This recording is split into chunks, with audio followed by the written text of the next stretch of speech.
Hello guys, welcome back to my channel. তো আগের ভিডিওটা লাস্টে আমরা দেখেছিলাম যেখানে জিং সুজাকে বিয়ের প্রস্তাব দেয়, যা শুনে সুজা অবাক হয়ে যায়, কারণ সে জিংয়ের কাছ থেকে এমনটা শুনবে আশা করেনি। জিং এক্সপ্লেন করে যে এভাবে আমাদের স্টক শেয়ারও হয়ে যাবে অ্যান্ড তোমার কোম্পানির উপরে তেমন এফেক্ট পড়বে না। আর যদি তুমি ট্যাং জিংসির কথা ভাবছো তাহলে সে তার কথা কমপ্লিট করতো। তার আগেই সুজা বলে, জিং আমি জানি তুমি যা বলছো আমার ভালোর জন্যই বলছো, আমি এ ব্যাপারে ভেবে দেখবো। হতে পারে এটা ছাড়া অন্য কোনো রাস্তা খুঁজে পাবো। এরপর সে সেখান দিয়ে চলে যায়। বাসায় ফিরে এসে দেখে ড্যাড বসে আছে আর হঠাৎই ড্যাডকে দেখে জিজ্ঞাসা করে, ড্যাড আপনার শারীরিক কন্ডিশন ভালো নয়, তারপরেও আপনি এখানে কেন এলেন? ড্যাড বলে এত কিছু হয়ে গেছে আর যা শোনার পরও কি আমি হসপিটালে থাকতে পারতাম? যা শুনে সুজা অনেক বেশি স্যাড হয়ে যায় অ্যান্ড বলে, ড্যাড আপনিও কি এইসব ব্যাপারে জানেন? আমি অনেক চেষ্টা করেছিলাম যাতে আপনি এইসব ব্যাপারে জানতে না পারেন, আমি একাই সবকিছু হ্যান্ডেল করে নিতাম। ড্যাড বলে আমরা দুজনেই ধোকা খেয়েছি। তুমি কি জানো ইউএস থেকে যে সব থেকে বড় শেয়ার হোল্ডার আমাদের কোম্পানি ছিল সে আর কেউ নয়, নিয়ানচি অ্যান্ড টাং জিংসি ছিল। নিয়ানচির সাথে বিয়ে হয়েছে আমার অনেক বছরই হয়ে গেল, বাট আজ পর্যন্ত আমি বুঝতে পারিনি যে সে কেমন অ্যান্ড কি চায়। তুমিও তো ট্যাং জিংসির থেকে 1 বছর দূরে থেকেছো, তোমার কি এখনো তার উপর বিশ্বাস আছে? ড্যাডের কথাগুলো সুজাকে অনেক বেশি হার্ট করছিল, বাট সে বলে, ড্যাড আমি জানি সে আবারও একবার আমাকে ধোকা দিয়েছে, বাট আমি এটা বিশ্বাস করতে রাজি নই যে সে কারোর খুনও করতে পারে। ড্যাড বলে, আমিও কত বড় বকা, খাল কেটে কুমির নিয়ে এসেছি। আমি যদি জানতাম সে এমন ধরনের মহিলা হবে তাহলে কখনোই তাকে বিয়েই করতাম না। এইসব বলতে বলতেই ড্যাড অসুস্থ হয়ে পড়েন অ্যান্ড সুজা তাড়াতাড়ি করে ড্যাডকে মেডিসিন খাওয়ায় আর বলে, ড্যাড আপনি চিন্তা কেন করছেন, আমি তো আছি, আমি সব কিছু ঠিক করে দেবো। তারপর সে রুমে চলে আসে অ্যান্ড ট্যাং জিংসির ওই কাঁচের ডগটি দেখছিল অ্যান্ড ট্যাং জিংসির কথা ভাবছিল যখন লাস্ট টাইম সে তাকে বলছিল, তখন বারবার সে তাকে সরি বলছিল। সুজা বলে, ঠিক আছে বারবার সরি বলা বন্ধ করো, আমি আবারও একবার তোমার উপর বিশ্বাস করার জন্য রাজি আছি, বাট এরপর আবারও যদি তুমি আমাকে ধোকা দাও তাহলে আমি তোমাকে মাফ করবো না। প্রেজেন্ট টাইমে ট্যাং জিংসির কথা মনে করে সে অনেক বেশি কান্না করছিল, কারণ সে এখনও তাকে ভুলতে পারছিল না। আর এই সময় কোম্পানিরও অবস্থা খুবই খারাপ। শেষমেশ সে নিজেকে সামলায় অ্যান্ড জিংকে কল করে বলে, জিং তুমি আমাকে যে প্রস্তাবটি দিয়েছিলে আমি তার জন্য রাজি আছি, আমি তোমাকে বিয়ে করব। নেক্সট ডে আমরা সুজাকে দেখি যে অনেক বেশি চিন্তিত ছিল। তখনই তার কাছে সেক্রেটারি আসে যে তাকে জানায়, ম্যাডাম আপনি আপনার আর মিস্টার জিং এর এঙ্গেজমেন্টের ব্যাপারটা অ্যানাউন্স তো করে দিয়েছেন, যার কারণে আমাদের শেয়ার স্টেবলও হয়ে গিয়েছে, বাট আপনি ট্যাং জিংসির সাথে ব্রেকআপ করে নিয়েছেন। আর কারণে হানি লাভের ওপর খুব বড় এফেক্ট পড়েছে আর যার কারণে লসও হয়েছে। এই সময় সুজা রানমাও গ্রুপের জন্য তো কিছুই করতে পারতো না আর তার কাছে নাই কোনো আইডিয়া ছিল। যখন কি সেক্রেটারি আবার তাকে জিজ্ঞাসা করে, ম্যাডাম আপনি কি সত্যি ট্যাং জিংসির উপর গিভ আপ করে নিয়েছেন? সে কিছু বলতো তার আগেই সেখানে জিং চলে আসে অ্যান্ড সুজাকে বলে, আমরা সোশ্যাল মিডিয়াতে এটা তো অ্যানাউন্স করে দিয়েছি আমাদের বিয়ে নেক্সট উইক হবে, বাট তুমি যদি চাও এটা আমরা ক্যান্সেলও করতে পারি, আমি তোমাকে কোনো ফোর্স করতে চাই না। সুজা বলে, না এটাতে তোমার কোনো দোষ নেই, নাই তুমি আমাকে ফোর্স করছো।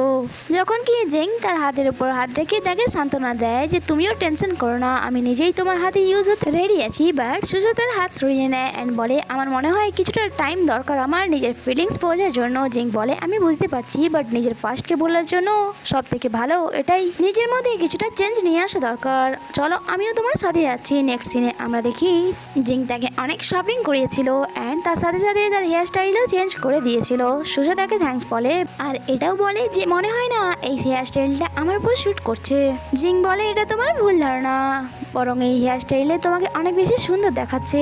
এটা বলতে বলতেই সে তার অনেক ক্লোজ চলে আসে, যখন কি সুজা পিছনে সরে যায় আর জিংও ফরেন তাকে সরি বলে। কথা বলতে বলতেই সে রিপোর্টারদের ব্যাপারে জিজ্ঞাসা করে যে আজকাল রিপোর্টাররা তোমাদের বাড়ির সামনে এই ক্যাম্প লাগিয়ে নিয়েছে। সুজা বলে, হ্যাঁ সেই জন্যই তো আমি ড্যাডকে হসপিটালে পাঠিয়ে দিয়েছি, ওনার শরীরও ঠিক থাকে না আর আমি চাই না যে উনি এইসব সমস্যাতে পড়ুক। যা শুনে জিং বলে, তাহলে তো তুমিও বাসায় একা থাকবে, যদি তুমি আমার বাসায় শিফট হয়ে যাও তাহলে কেমন হয়, আর এমনিতেও কয়েকদিন পর তো আমাদের এঙ্গেজমেন্ট হবেই, তাই বাসায় থেকে আমি তোমার ভালো করে খেয়ালও রাখতে পারবো। নেক্সট সিন আমাদেরকে ডিনারে দেখানো হয় যেখানে জিং নিজের হাতে সুজার জন্য কুক করেছিল অ্যান্ড সে সুজাকেও ডেকে নেয়, বাট যখনই তার নজর সুজার হেয়ারের উপর পড়ে যে তার হেয়ার স্টাইল সে চেঞ্জ করে নিয়েছে আর সেই ড্রেসটি যা সে দিয়েছিল তার অনেক বেশি রাগ হয়, তার একদমই ভালো লাগে না। সুজা বলে, অ্যাকচুয়ালি আমি তাতে কমফোর্টেবল ফিল করছিলাম না তাই চেঞ্জ করে নিয়েছি। যখন কি জিং নর্মাল বিহেভ করে অ্যান্ড বলে, কোনো ব্যাপার নয় বসে পড়ো।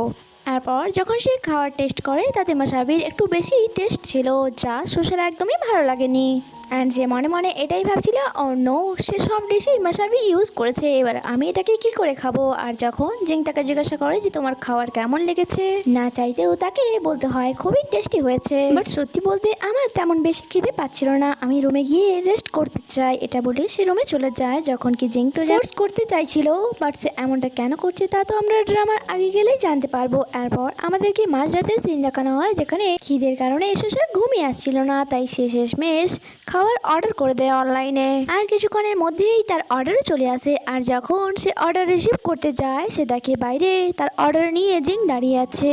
যা দেখে সুসা বলে এই পার্সেলটি আমার, বাট জিং বলে বারবিকিউ স্বাস্থ্যের জন্য একদমই ভালো নয়, তাই আমি তোমার জন্য এটা ডাস্টবিনে ফেলে দিচ্ছি।